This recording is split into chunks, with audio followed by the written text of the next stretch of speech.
Today is the 7th of August, and the tectonic plates keep shifting in the most active volcano in the geopolitical environment, which is West Asia.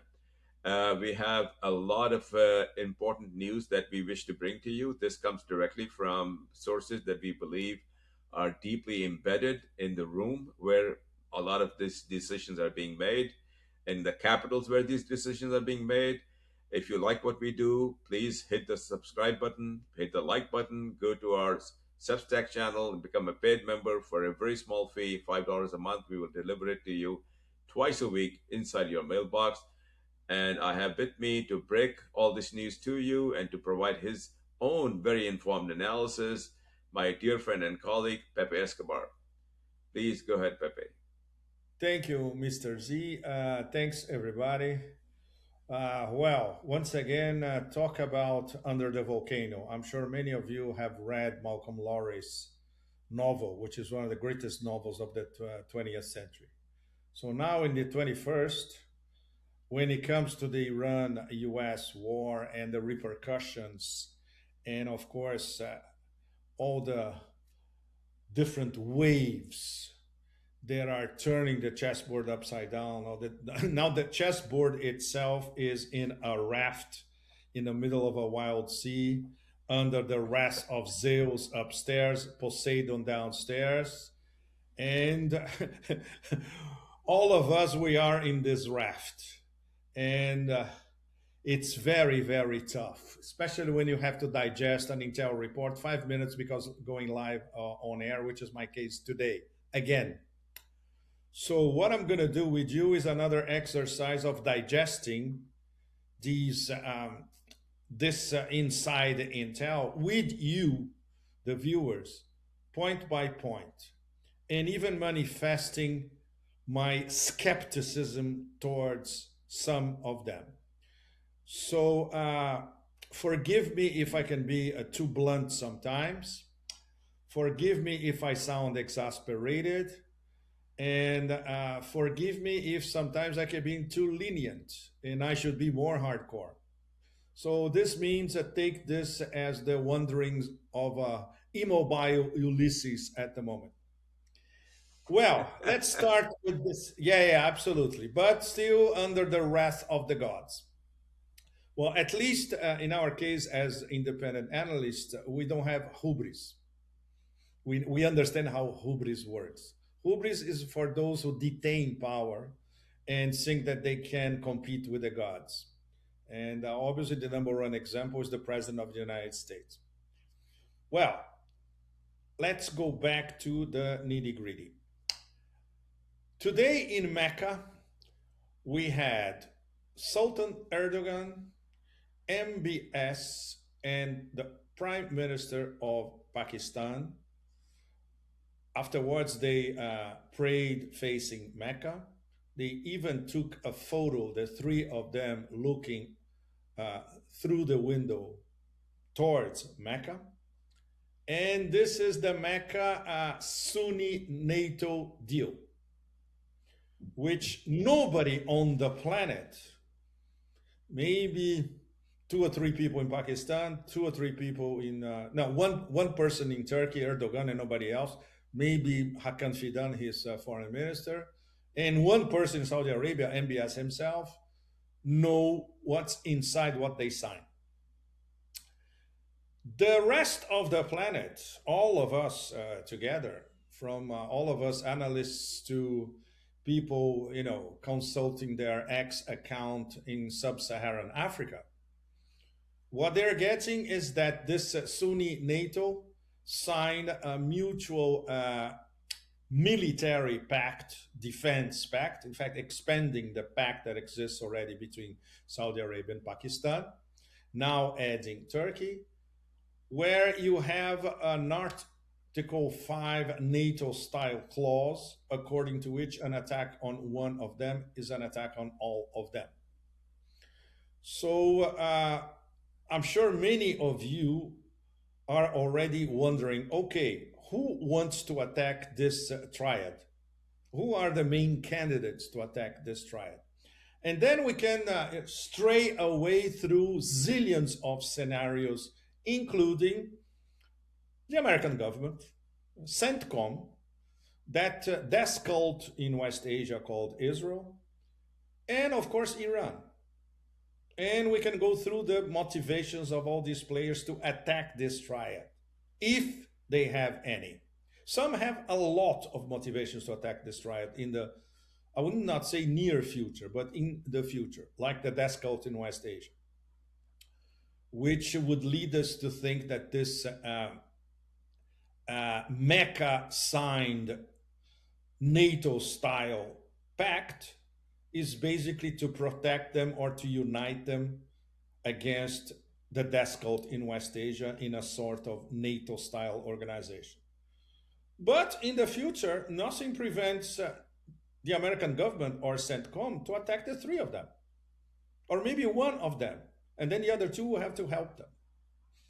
What we do know is that Iran has absolutely no motive whatsoever to attack these three, individually or collectively.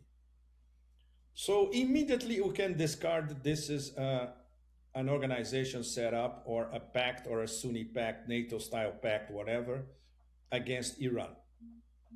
First of all, because we have as member, key member of a nuclear key member of this pact, Pakistan, which is, whose government is breaking their collective backs to act as a credible, trustworthy mediator between Iran and the United States. So were they thinking about Yemen? We are almost sure, still with no evidence. At the moment, by the way, for all of you, we have no evidence about anything concerning this NATO-style pact, except was deliberately leaked by Saudi Arabian sources, let's put it this way, or Saudi media. Or, you cannot talk about independent Saudi media. This thing doesn't exist, by the way. So Yemen.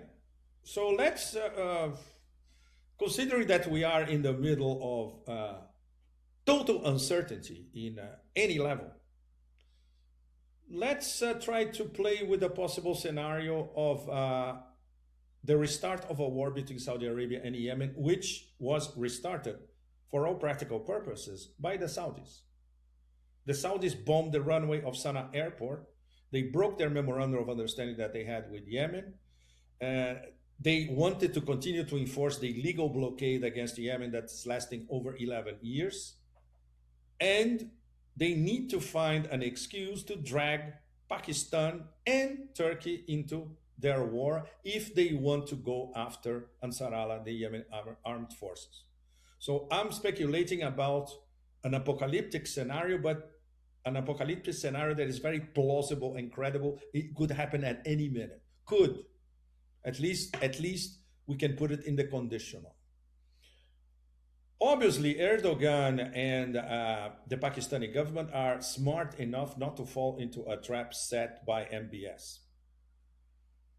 And obviously, MBS is hedging all the time. And obviously, the fact that now we have an extension of a pact that already exists between Pakistan and Saudi Arabia, adding Turkey, gives a little bit of extra credibility that MBS at the moment sorely lacks. Let's go back a little bit further. Let's go back to the 4 original Sunnis who started a process that culminated, at least in the first phase, in the Islamabad 1.0 meeting, where we had Ghalibaf and J.D. Vance flying to Islamabad. And then later on, of course, that fateful meeting at Burgenstock in Switzerland. The first original 4 Sunnis that were in the same room in Islamabad and starting to talk among themselves about can we maybe start a thing that will lead towards a peace process between Iran and the United States. Okay, let's recap these 4 Sunnis. Pakistan, Turkey, Saudi Arabia, plus Egypt. Three of the signatories of the Mecca deal today, plus Egypt, who didn't want to get involved or preferred not to be involved. We have not heard anything from Cairo. Why you're not part of this Mecca deal? Total mystery. You have to ask Sherazade to give us an answer. So, what are we getting from our Pakistani sources and friends? And this is subject to criticism. I am a huge enthusiast of constructive criticism. So I expect that our Pakistani sources, connections, friends understand this as constructive criticism. What is the point for Pakistan to be part of an expanded mutual security pact, including extremely unreliable and always hedging Turkey? So now we have Turkey, second largest NATO army, a NATO member, full-fledged NATO member, the eastern arm of NATO in Eurasia itself. If we consider Anatolia, Anatolia is not in Europe, Anatolia is in Eurasia. We have nuclear power Pakistan with very privileged relations with China and with good relations with Iran, improving all the time. And in the middle, we have hedging to death, enfeebled, and geopolitically constrained by zillions of factors they have no control of, Saudi Arabia. So our Pakistani friends tells us that, and I'm going to read straight from the Intel report, Pakistan is positioning itself as an indispensable bridge between Iran, the Gulf monarchies, Turkey, China, and Washington. Well, does Pakistan need a deal like that to position itself as an indispensable bridge? No. Why? Because they already have very good relations with Iran. After all, they are the mediators between Iran and the US.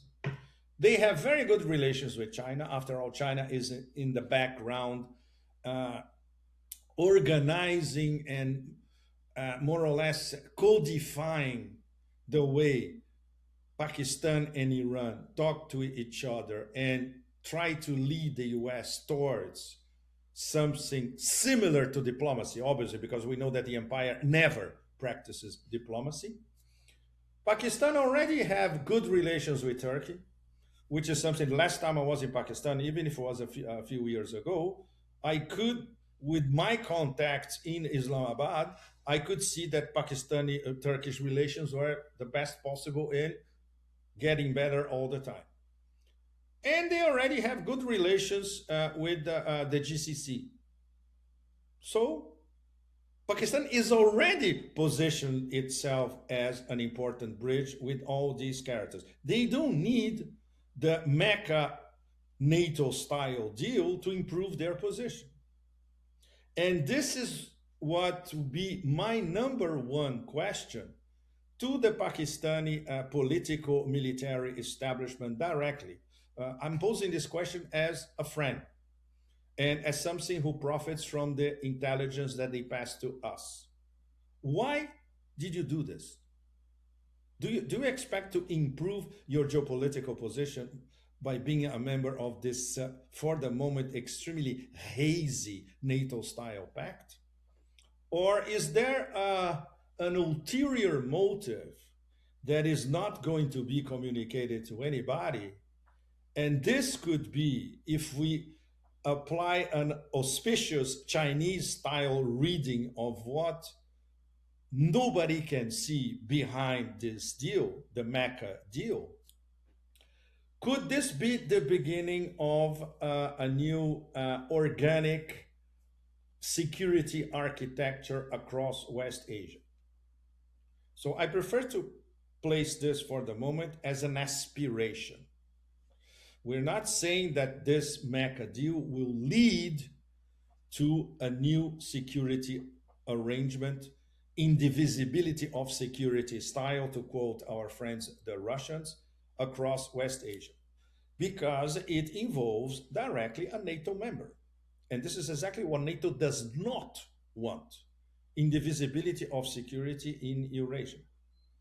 They are at war against Russia up north because they didn't even answer the Russian letters in December 2021 to the White House at the time, the Autopen administration, and NATO about indivisibility of security. They didn't even answer the Russians. So now, with Iran, I'm so sorry, with Turkey as part of this deal, will they agree with indivisibility of security, including their most important eastern part of Europe NATO member? Obviously not. So, does this imply that NATO is making inroads directly in Eurasian affairs? And that includes West Asia, Saudi Arabia, and South Asia, Pakistan, via the eternally hedging Sultan Erdogan. So that's another question. And I pose this question to all of you, to all our audience. And I pose this question to Iran as well. Third question: how can Islamabad, as mediators and breaking their backs to be mediators, as we know, as we have been informed, as we try to inform you through our show Transition Protocol for for 2 months, sorry, not over, for 2 months, how can Islamabad at the highest level explain to Tehran at the highest level, including leader Mojtaba Khamenei, who theoretically has a direct channel speaking to Field Marshal Asim Munir, this NATO-style MECCA pact, including a NATO member? So I am posing this question to everybody once again. So, as we can see, the way Pakistan at the moment is framing this Mecca deal, let's put it this way, there is a very smart way of framing it, that negotiations involving Iran, which at the moment there's only one channel of negotiation, which is the Iran-Oman channel. They are negotiating a temporary agreement concerning navigation in the Strait of Hormuz, and this is practically clinched. Could be announced, for instance, tomorrow. Tomorrow is a normal working day in Muslim countries, Saturday. Or this could be announced maybe at the beginning of next week. So this is the current Iran linked negotiation, where Pakistan is not part of this particular negotiation because this is a technical negotiation between Oman and Iran. And the terms, if it's signed by Muscat and Tehran, are groundbreaking, to say the least, in terms of the new status of the Strait of Hormuz. So today is Friday. So on the same day of these three actors, Saudi Arabia, Turkey, and Pakistan, signing the Mecca NATO-style deal, it's practically certain, to a degree of 80 to 90%, that Oman and Iran are going to sign their own face-to-face deal, in fact, debated in the same negotiating table on the Strait of Hormuz. And when the Americans are faced with what will come out of this agreement, expect fireworks, not only metaphorical. Because according to what is being discussed, everything, literally, even pigeons, flying into the Strait of Hormuz, they are subjected to IRGC laws, regulations, the PGSA, the new body established by the Iranians, rules, paying fees, administrative fees, managerial fees, security fees, humanitarian fees, whatever. And everything sailing out of the Strait of Hormuz, there are two layers. First layer, the Omani authorities, and that will include fees paid to Muscat. And the overarching layer is once again Iran. So you have to clear first with the Omanis and then clear with Iran again. So to put it in a very simple formulation for all of you, if this agreement is signed, everything sailing into the Strait of Hormuz, 100% control by Iran. And everything sailing out of the Strait of Hormuz, 50% of control by Iran, or maybe even 70%. So you can imagine how the Trump administration is going to take this. We don't even, it's more than obvious that this is going to be a major freakout in the Mar-a-Lago-Washington axis. Can they do anything about it? What? They're going to bomb Muscat? No, they cannot do anything about it. But this will seal the new status of the Strait of Hormuz, and much more than that. This will seal, in practice, the strategic defeat of the United States. It doesn't get bigger than that. And this is the first step. Even if it's a temporary deal between the two states that border the Strait of Hormuz to the north and to the south, this will evolve into a negotiation if the MOU dead cat is back. That's the next stage, which of course our Pakistani mediators are working, frantically to get it back, with help from Oman, help from Qatar, etc. Saudi Arabia, at least they are in the background, they're not interfering. The Turks, of course, Hakan Fidan is always talking about it. And of course, behind all of them, the Chinese, because this is what the Chinese want. The Chinese basically want the MOU to be respected, period. This is what Wang Yi says virtually every day. And even if it's not reported outside of China, if you go to the Chinese press, he's almost every day he's talking about we need the Strait of Hormuz to have free navigation, respecting the laws, respecting the UN Charter, blah, blah, blah, blah, blah, blah. And of course, both parties need to respect what they signed at the MOU.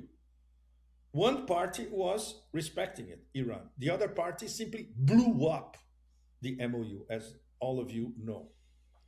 And now, of course, the mediators, starting with Pakistan, okay, let's try to give it a last chance to the already dead cat. So, practically on the same day, we have this NATO-style deal in Mecca, and we have the new deal for the Strait of Hormuz, which was always, from the beginning, the key issue, even before this war started. Because once again, and we have to repeat the obvious for all of you, even though you already know it, this was never a war about the Iranian nuclear dossier. This was an oil war. This was an oil choke point war. This was a war to preserve the petrodollar. This was a war against a sovereign resistant state outside of the American system who was selling energy outside of the petrodollar, which is the number one anathema to American financial economic authorities and, of course, for the American elites behind all that. This was a war against three interlocked strategic partnership linked leaders of the Eurasia integration: Iran, Russia, and China. This was a war from the beginning against Iran, but also against Russia and China. This was a war from the beginning against China using Iran. So everybody that is following the long, winding road, literally, to quote the Beatles, towards the integration of Eurasia, know about that and knew all about that even before February 28th. So now we are Because we are literally now under the volcano, because now it's crunch time. We have a lot of the deadlines and the timelines and the red lines are accumulating each passing day. Next week is the depletion of the strategic petroleum reserves of the United States, red line, mid August, end of next week, literally around the corner. Trump knows it. Everybody knows. JP Morgan knows it. Chase Manhattan knows it. Goldman Sachs know it. The bond markets know it. The oil markets know it. Every bloody trader in the Gulf knows it. So, depletion of everything. No THAADs, no missiles, no Patriots, no nothing. The generals already told Trump, look, we got nothing left. More, it gets worse. Destruction of bases, empire of bases, section West Asia is at least 80% destroyed, if not 90%, on the way to 100% soon. Everywhere, not only all the bases in Persian Gulf, but Erbil in Iraqi Kurdistan and the bases in Jordan. So what do the Americans have on their side at the moment? Defend Saudi Arabia? No, definitely not. And MBS read that very, very well. When MBS picked up the phone to call Trump last week and they say, don't do your gates of hell operation because all of us are going to pay and none of us at the GCC are willing to pay the price for your next folly. So this was one of the elements that in the end convinced Trump that he would, well, everybody knew that this was a desperation move, but he needed to be told by the vassals themselves that we vassals are not going to sacrifice ourselves for you. So this would explain something that was in fact kept under wraps all the time. The whole planet learned about this NATO deal signed in Mecca today. There were no leaks yesterday. And what's no leaks whatsoever. What you, Mr. Z, told us the last time we spoke midweek was that Munir and Sharif were going to Saudi Arabia. That's one thing. Okay, that's a working trip. They're going to talk to MBS about a lot of stuff, not to go to Mecca and sign a NATO-style deal. So everything about the Mecca NATO deal is murky, enveloped in total fog with no leaks, and we don't know if this is a PR operation, if it's real, or what does it imply? What's actually written in this agreement? For the moment, no leaks whatsoever from anywhere, from Istanbul, from Islamabad, much less from Riyadh. So that's why at the beginning, when I was addressing all of you, our audience, I manifested that please bear with me that I am not convinced by, we cannot, as independent analysts, be convinced about this deal because there is nothing clear about this deal. It's not a transparent deal. It was not immediately leaked to everybody and say, look, this is what we signed. So apart from that, it's true that this deal will directly interfere in the overall Eurasia chessboard, and the Chinese will be asking questions. The Russians will be asking questions. The Central Asians will be asking questions. There is only one actor who won't be asking questions because you don't mess with them by definition, which was Saudi Arabia's big mistake again. Ansar Allah, the Yemenis, the Yemen armed forces. If Saudi Arabia attacks them, if they are helped by Pakistan, if they are helped by Erdogan, if they don't care. They will reply Yemeni style, 2-1, 3-1, 4-1, maybe 5-1, and oh yeah, okay. So bye-bye Yanbu, bye-bye East-West pipeline, and beyond. Because they make their own decisions. They are members of the Axis of Resistance. But they make their own decisions. They don't ask for a phone call from Tehran, you do this, you do that. That's not how it works. All of us who went to Yemen and talked to them face to face, we understood and we learned how they operate. And they have nothing to lose. They are fearless. They don't even fear itself. They are on a whole new level. And the Saudis know it. The Saudis have their asses kicked in 2019. They were forced to sign a memorandum of understanding with Yemen, which they broke when they attacked the runway of Sana'a airport. They kept the blockade, the illegal blockade, for over 11 years against Yemen. It was broken by those two Mahan air flights, in and out, taking the Yemeni delegation to Iran and then bringing them back. So, could it be that the Saudis signed this pact thinking that they could drag Erdogan and Pakistan against their possible renewal of a war against Yemen? It's a plausible scenario. It will be up to the House of Saud to say, no, we don't have these kind of designs, which is something that they will never do. First of all, because they're never transparent about their intentions. So everything about this NATO-Mecca deal is hazy, tricky, dodgy, and no answers to any of us.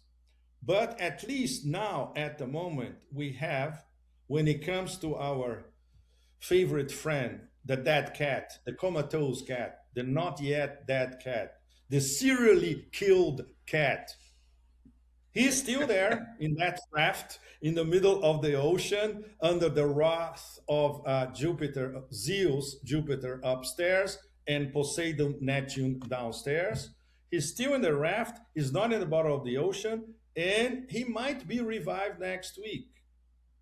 But can you imagine the MOU that gets revived next week after Oman and Iran sign a temporary agreement regulating the flow of commerce and trade in the Strait of Hormuz, where the United States is completely excluded to the point of the United States vessels will not be admitted to enter the Strait of Hormuz. So this is where we are. If you wanted to, okay, let's call it my small interpretation of everything that happened between yesterday and today. This is the ultimate under the volcano image. Picture yourself under the volcano, under this new status for the Strait of Hormuz. Mr. Z, please take it away. Well, Pepe, extraordinarily informed analysis, and I deeply, deeply respect you for your opinions and for your independence and for the analytical lens that you bring to us. And I can assure you from people that you do not meet, but I meet almost every day by phone, sometimes more than once a day.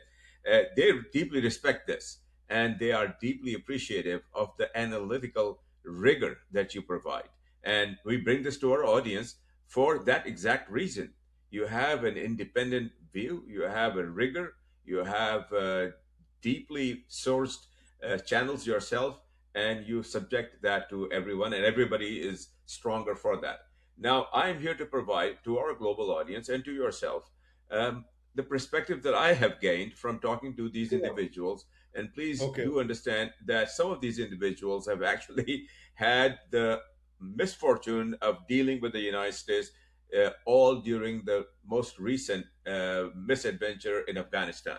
So they know not to trust anything that comes out of the mouth of people like J.D. Vance and others unless they are completely able to verify that themselves.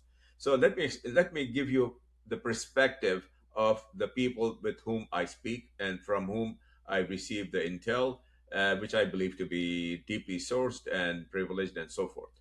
Uh, the relationship between Iran and Pakistan is going to improve even more than it has improved in the last, I would say, several months, which has been the strongest in the last 50 years.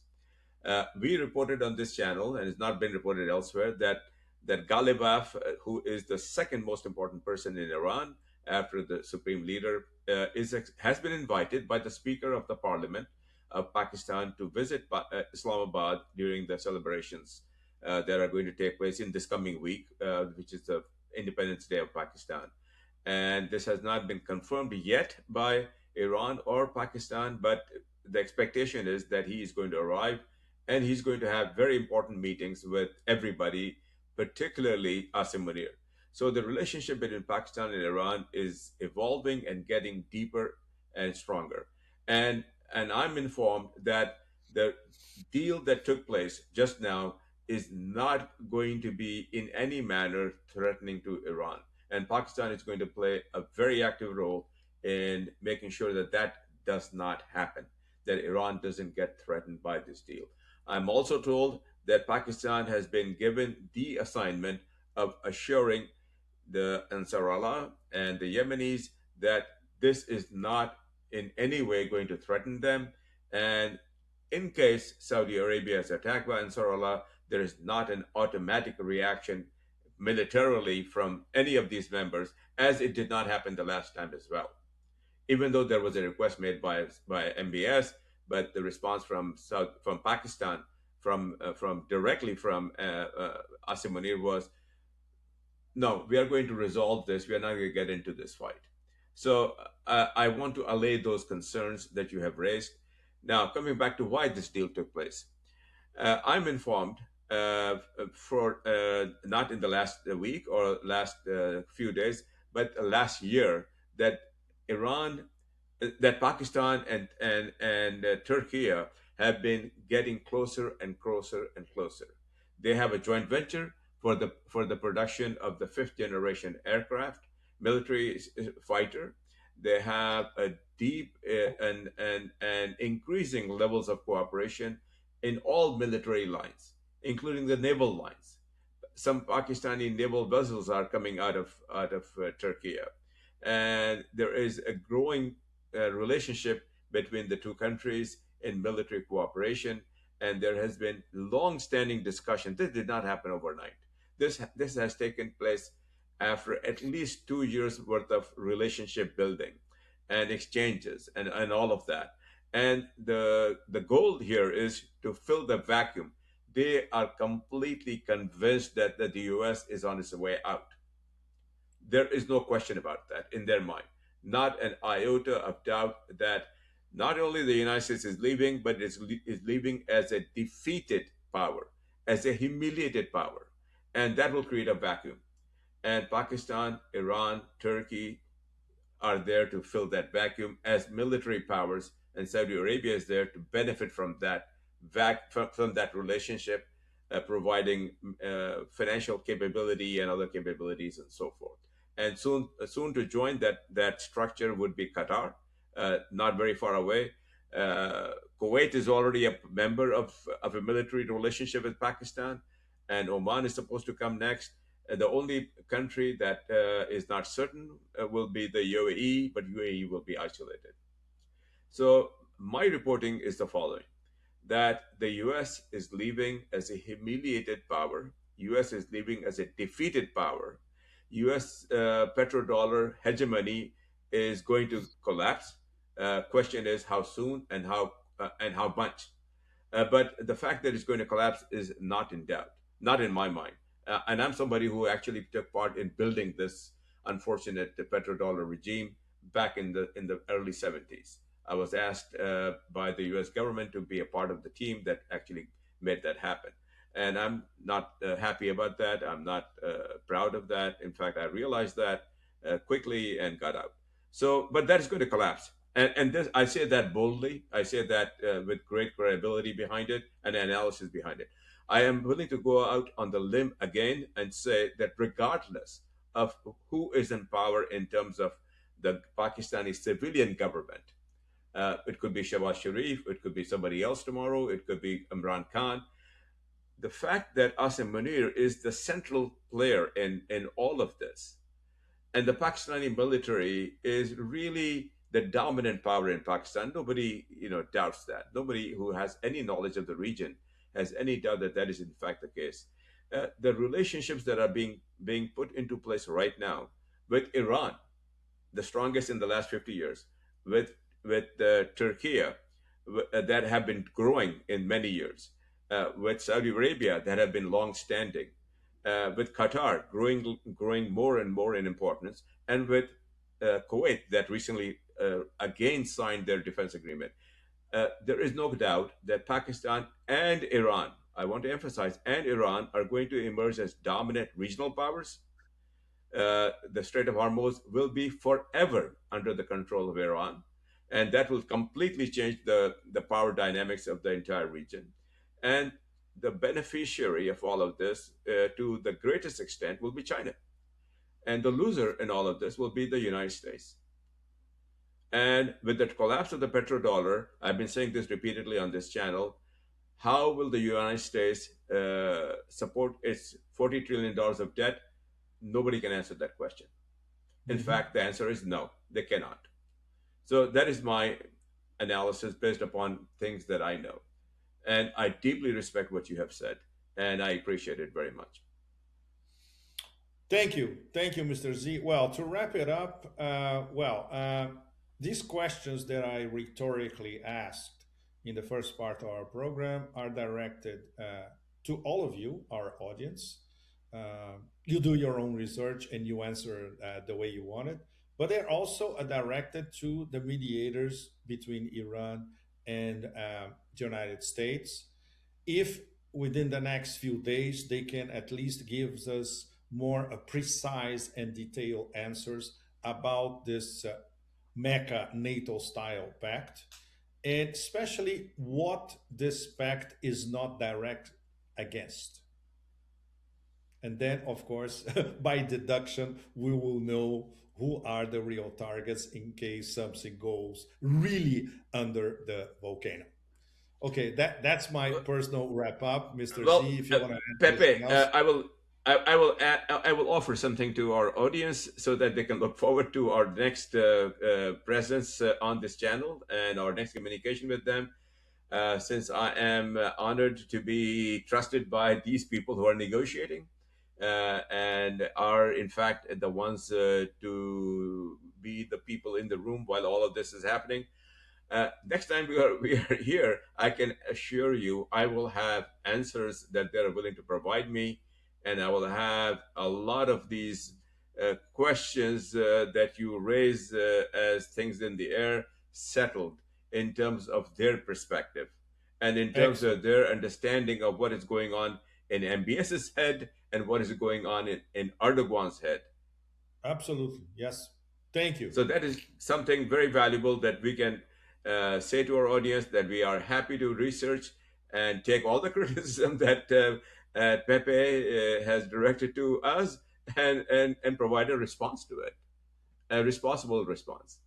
So until then, please hit the subscribe button, hit the like button, go to our Substack channel, become a paid member so that you can get this intel delivered inside your mailbox now twice a week, which we ask of a donation of $5 a month, which is less than the cost of a coffee at Starbucks. So until we meet again, thank you very, very much. We are privileged to have you, and we are deeply honored that you trust us to give you this information. Bye bye. Thanks very much, everybody. Cheers. See you next week.